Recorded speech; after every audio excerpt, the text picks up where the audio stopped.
أعوذ بالله من الشيطان الرجيم بسم الله الرحمن الرحیم. نن اتمه فروری ده. مونږ په نن ورځ باندې د شهید وطن حیات محمد خان شیرپو په نن ورځ مونږ نه جدا کړی شوی شهید کړی شوی هغه برسۍ دپاره مونږ راټول شوي یو او دلته ختم قرآن هم کوو دغه هم کوو. حیات خان زمونږ داسې مشر و چې دا هغه د یو سوچ نوم او د هغه د سوچ نن داسې تسلسل دی چې روان دی. اته څلوېښت کاله وشو او خو د هغه سوچ هماغه شانتې دی، هماغه شانتې زموږ په زړونو کې د قوم په زړونو کې جمدی دی.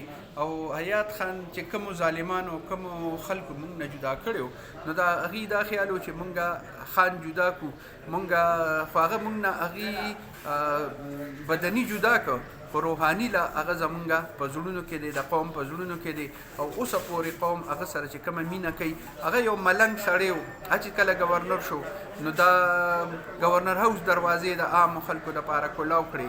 هغه به راته او دلته خلک او زمونږ والد صاحب ډاکټر مختار اشنغري صاحب دوی سره به زمونږ په تحصیل کې په دکان کې په هر ځای کې بچو هغه غریب عوامو سره په ځمکه ناستو.